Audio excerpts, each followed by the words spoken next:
प्रिय मित्रों, आज मैं जिस विषय पे बात करने वाला हूँ वह बहुत ही वैयक्तिक यानी कि मेरा एक व्यक्तिगत ओपिनियन है। आप उससे एग्री कर सकते हैं, डिसएग्री भी कर सकते हैं।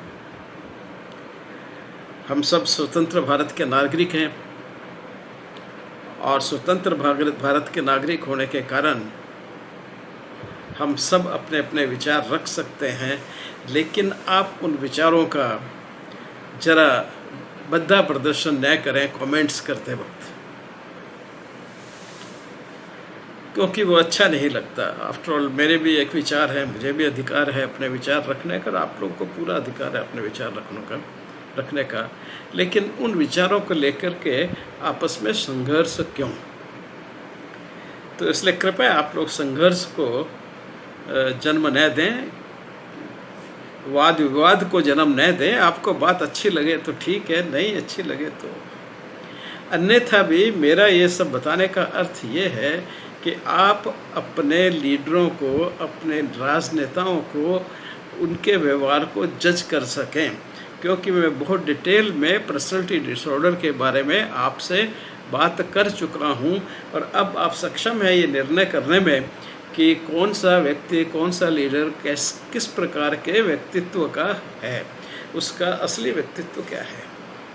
मैंने उदाहरण के लिए मोदी जी को लिया है और मैंने इसका टाइटल रखा है मोदी ए एम्पाथ योगी, यानी कि मैंने एम्पाथ और योग को एक जैसा बताने की कोशिश यहाँ पे की है। मोदी जी एक पॉलिटिशियन है, इसलिए उनका व्यक्तिगत व्यवहार हम अपेक्षा करते हैं कि वो एक पॉलिटिशियन की तरह ही होगा। वो किसी एक अध्यापक या प्रोफेसर या किसी लिटरेचर के जो लेखक हैं उस तरह का उनसे व्यवहार हम कर भी नहीं सकते, क्योंकि वो एक राजनीतिज्ञ हैं, वो एक ओपिनियन मेकर हैं और वो एक सत्ता के लिए संघर्ष करने वाले व्यक्ति हैं। तो उनको उसी दृष्टि से हमें देखना होगा।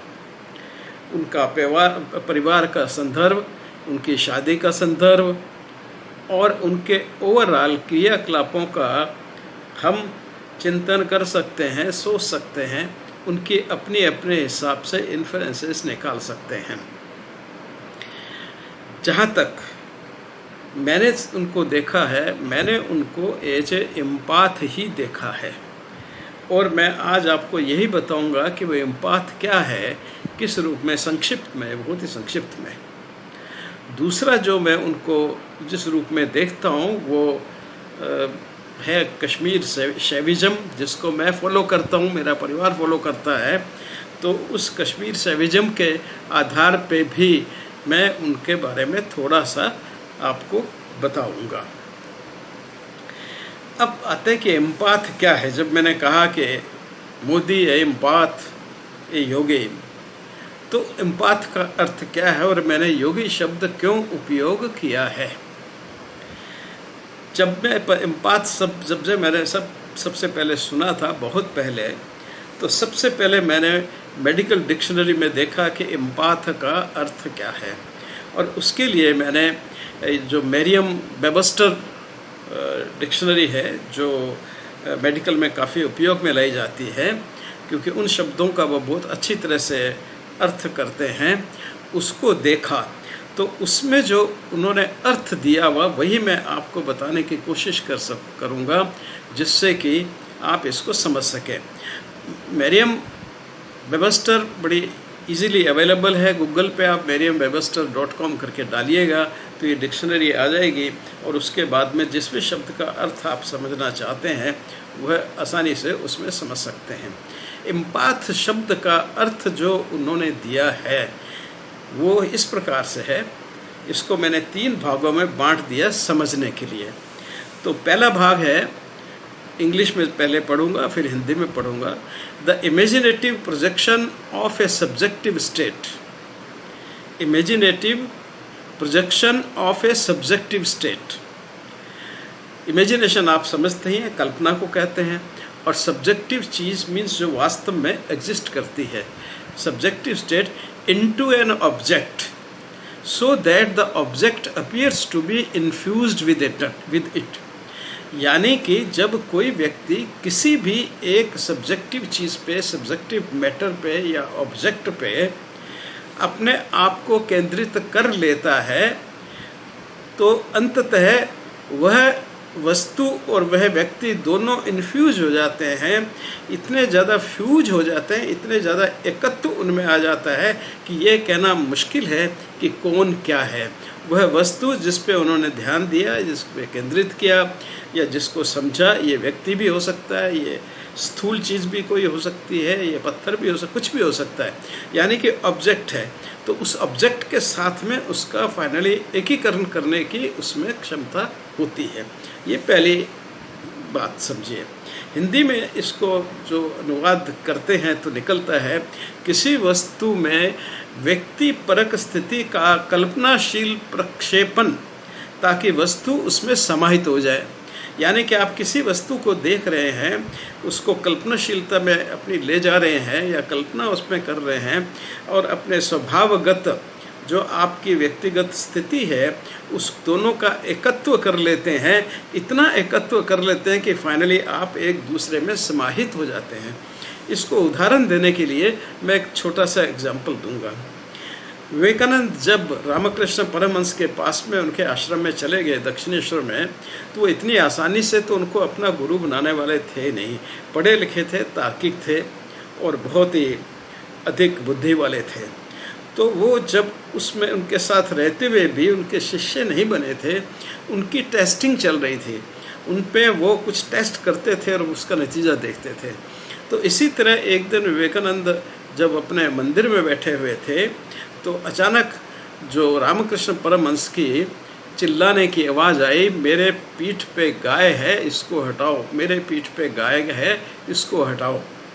अब वो दौड़ करके उनके शिष्य सभी वहाँ पे आए तो वो देखा कि जो पार्क था, पार्क में घास पर वो बैठे हुए हैं और उनकी पीठ पर एक गाय के पैर का पंजा जो है बड़ा स्पष्ट रूप से दिखाई दे रहा है कॉन्टिजन के रूप में, और पास में ही एक गाय खड़ी है। लेकिन समझ में ये नहीं आ रहा था कि गाय तो दूर खड़ी है, ये क्यों चिल्ला रहे हैं कि इनकी पीठ पर पैर रख दिया है और रखने का पैर का निशान भी है, यानी कि उनको दर्द भी हो रहा है, कंफ्यूजन भी हो रहा है।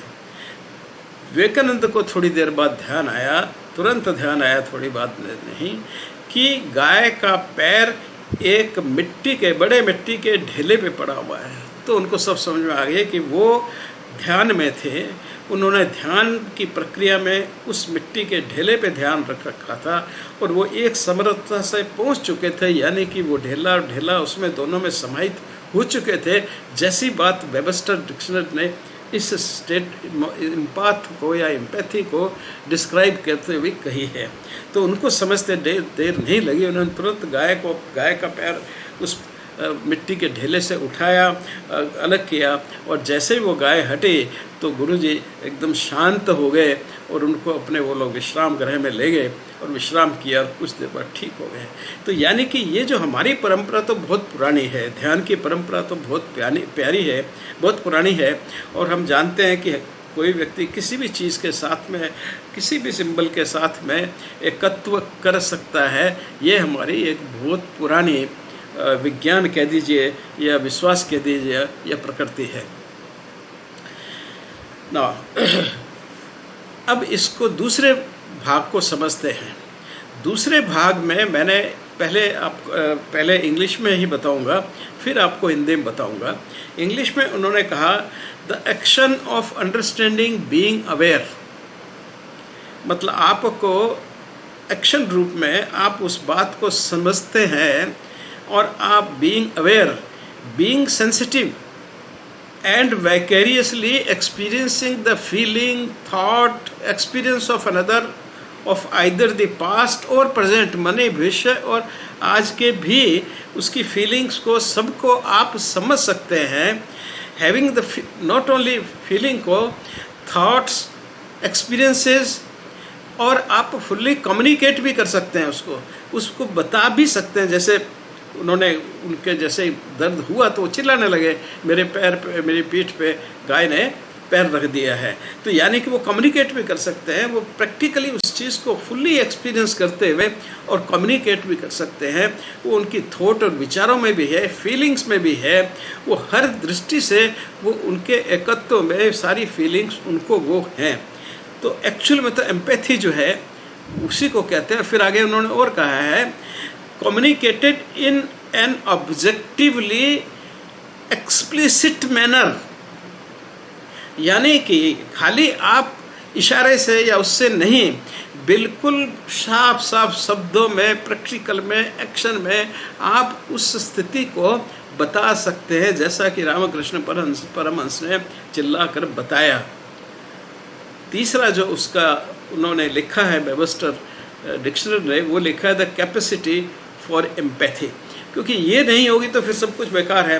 तो इसके अलावा जो है इन दो गुणों का सब इसलिए होता है क्योंकि उनमें कैपेसिटी फॉर एम्पैथी होती है, यानी कि दूसरों के इमोशंस, भावनाओं को, विचारों को, एक्सपीरियंसेस को, फीलिंग्स को, हर चीज़ को समझने की उनकी कैपेसिटी होती है, जो इम्पाथ है। अब ये तो था उनके बारे में। तो मुझे जैसे मैं कभी कभी जो हमारे प्राइम मिनिस्टर को देखता हूँ, उनके बारे में काफ़ी, मैंने 2000 से उनके बारे में मैंने जानना शुरू किया, क्योंकि 2000 तक तो मेरा कोई उनसे संपर्क नहीं था, मेरे उनको इतना ज़्यादा सिवाय अखबार के कभी नाम पढ़ा हो ना। एक बात मैं यह कहूँगा कि 1971 के बाद जब से मैं एम्स में आया, हर किसी प्राइम मिनिस्टर के साथ में एक ना दूसरी स्थिति होते हुए उनसे संपर्क रहा, चाहे वो एम्स में एक हेड ऑफ डिपार्टमेंट रहने के कारण हो या डायरेक्टर रहने के कारण हो, चाहे केसेस कुछ इस तरह के होते रहे, पर हर समय में कोई ऐसे प्राइम मिनिस्टर नहीं हुए जिनसे मैं संपर्क में नहीं आया हूँ। देख, ये पहले प्रधानमंत्री हैं जिनसे मेरा कोई संपर्क नहीं रहा है, डायरेक्ट और इनडायरेक्ट। मोदी जी पहले प्रधानमंत्री हैं, तो इसलिए मुझे नज़दीक से देखने का कभी कोई इनको मौका नहीं मिला है।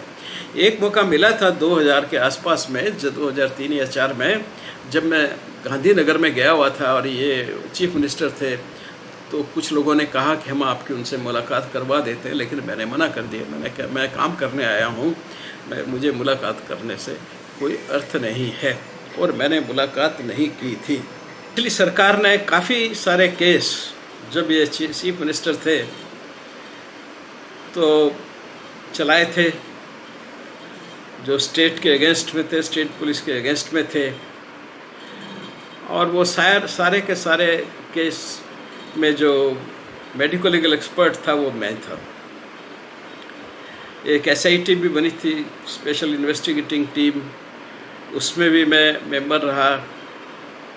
तो इस तरह से इनके बारे में सुना बहुत था, इनके व्यक्तित्व को काफ़ी एनालाइज भी करने को मिला उस वक्त। तो सारी इन्फॉर्मेशन के आधार पे वो मेरे कारण का एक इंटरेस्ट बना कि मैं इस व्यक्ति को देखूं, भाई ये क्या चीज़ है। तो इसलिए मैं उनके हर भाषण को, हर वक्तव्य को, हर चीज़ को मैं सुनता रहता था, अब भी सुनता रहता हूँ। और उसी के आधार पे मैंने ये अपना वीडियो बनाया और मैंने कहा इनको कि ही इज़ ए एम्पाथ, ट्रू एम्पाथ, ए योगी। इस तरह के ये व्यक्ति हैं। तो मैंने जो एम्पाथ का एक असली तात्पर्य है, अर्थ है, जो वेबस्टर डिक्शनरी के आधार पे था, वो तो आप सबको बता दिया। उसके अलावा जो एम्पाथ की कुछ विशेष बातें और होती हैं, मैं उनको सिर्फ आपको गिन के बताऊंगा। और आप अपने आप से अपने नेताओं का, मैं ये नहीं कहला अगर मोदी जी पे ही उनको अप्लाई करिए, आप उनके सब नेताओं पे अप्लाई करिए और देखिए कि कौन सा नेता इसमें योगी की कैपेसिटीज़ रखता है, या एम्पाथ होने की कैपेसिटीज़ रखता है, या वो किसी पर्सनैलिटी डिसऑर्डर से ग्रसित हैं।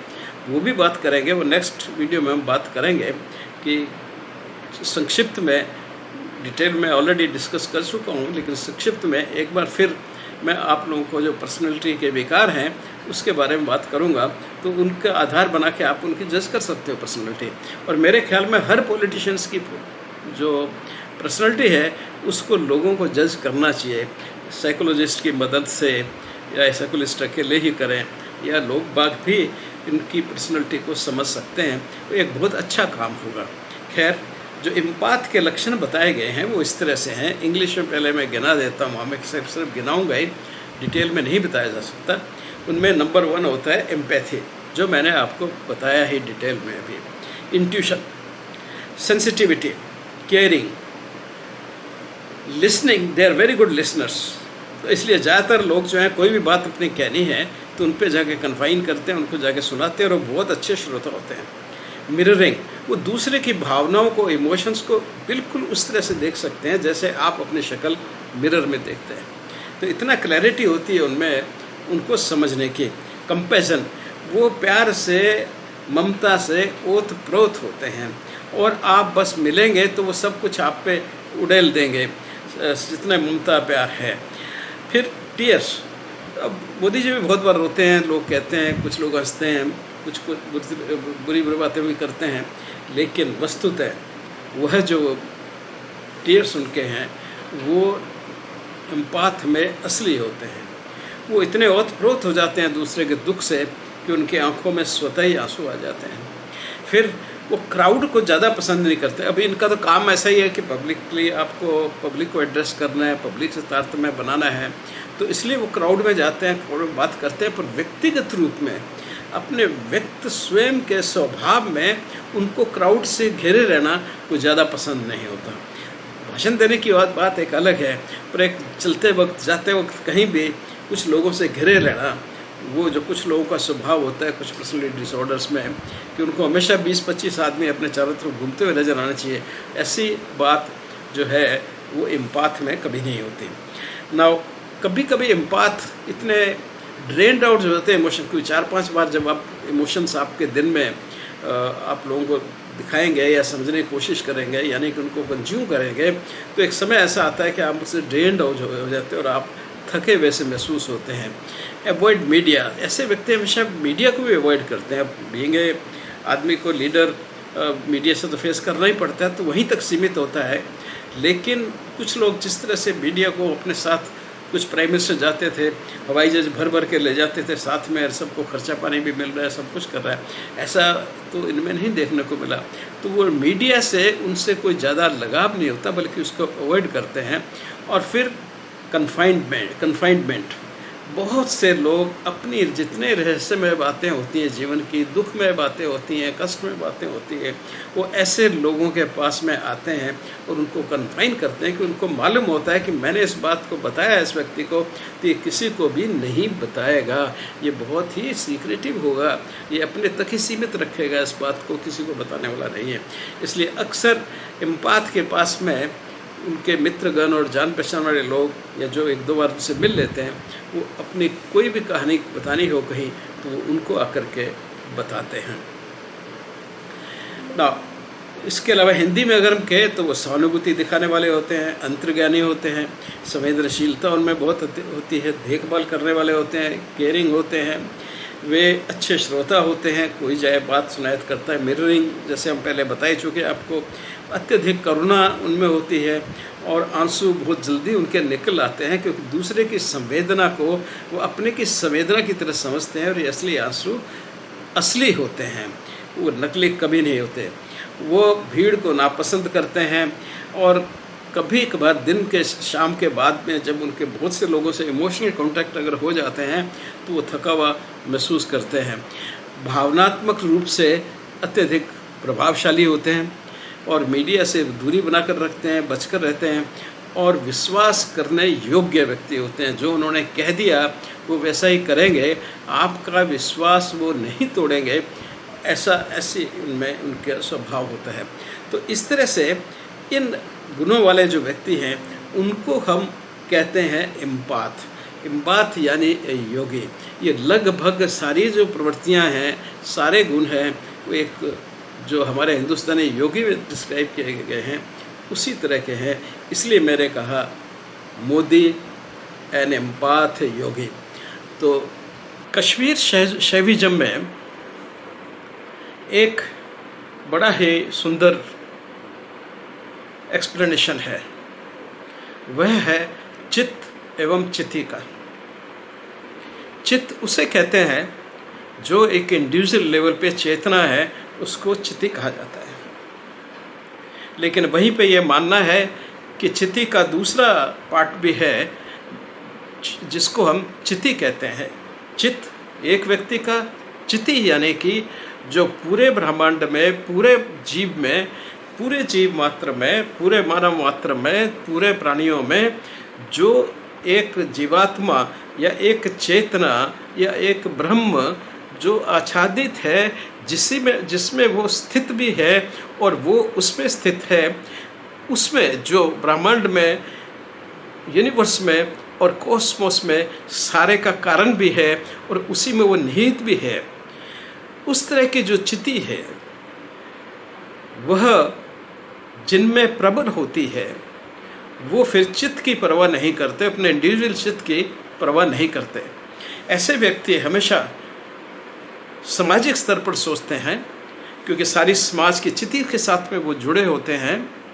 वो अपना स्वार्थ नहीं सोच सकते, वो अपने परिवार तक भी सीमित नहीं रह सकते, वो अपने गांव या शहर तक भी सीमित नहीं रह पाते, वो अपने प्रांत तक भी सीमित नहीं रहेंगे। उनकी सोच बहुत बड़ी होती है। तो इसलिए जिन लोगों में चिति प्रभावशाली होती है, वह लोग कभी भी जो व्यवहारिक व्यवस्थाएं हैं, जैसे शादी है, पारिवारिक फंक्शंस है, या परिवार के अंदर इंटरेस्ट रहना है, या समाज की बातों में उनका इंटरेस्ट नहीं जाता। उन्हें आनंद सिर्फ वो बड़े स्तर पर चिति के साथ जुड़ करके ही उनमें उनको आनंद आता है। मोदी जी में भी चिति जो है वो बहुत प्रबल है। इसलिए शादी हुई, 17 और 15 साल की उम्र में शादी हुई, तो निश्चित रूप से वो परिवार के प्रेशर से हुई, लेकिन उनकी अंतरात्मा के, उनकी चिति जो है वो बहुत व्यापक थी। तो उन्होंने उससे न्यास ले लिया और अपने जीवन में अकेले रहे और पूरे समाज और पूरे जगत के बारे में वो सोचते रहे और सोचते हैं। ऐसा मेरा विचार है। इसलिए वो एक योगी पुरुष भी हो जाते हैं। आप लोगों को पसंद आए तो अच्छा है, नहीं पसंद आता, अगर आप दूसरी विचारधारा के हैं, उनको नहीं सपोर्ट करते हैं, या उनको आप समझते नहीं हैं, या ठीक नहीं समझते हैं उनको, या आपकी नज़रों में उनका दूसरा कोई रूप है, तो आप उसके साथ खुश रहिए। आप उसको प्रकट कर सकते हैं, उससे मुझे कोई कष्ट नहीं होगा। लेकिन उससे कोई मेरे बारे में कोई ओपिनियन नहीं बनाइएगा, कोई जजमेंट नहीं लीजिएगा। और दूसरों को मैं कहूँगा कि वो उस व्यक्ति के बारे में अगर कोई अगेंस्ट में कमेंट्स देता है तो उसके बारे में भी कोई जजमेंट न ले। ये अपना अपना एक एनालिसिस है, अपना अपना एक विचार है। अपने अपने ज्ञान के हिसाब से हम इन चीज़ों को एनालाइज करते हैं और अपने ओपिनियन बनाते हैं। ये पूर्णतः व्यक्तिगत ओपिनियन है, कृपया इसको अन्यथा आप न लें। धन्यवाद।